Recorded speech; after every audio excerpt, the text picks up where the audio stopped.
কি জল এসে যাচ্ছে টস টসে। উফ, কালার গুলো কি! মা মনে হয় এনে রেখেছে, একটা তো খেতেই হবে।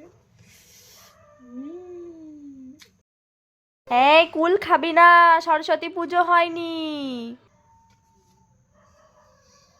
না, খাইনি আমি, খাবো না, খাবো না, আমি কুল খাবো না। দেখতে ভালো লাগে না।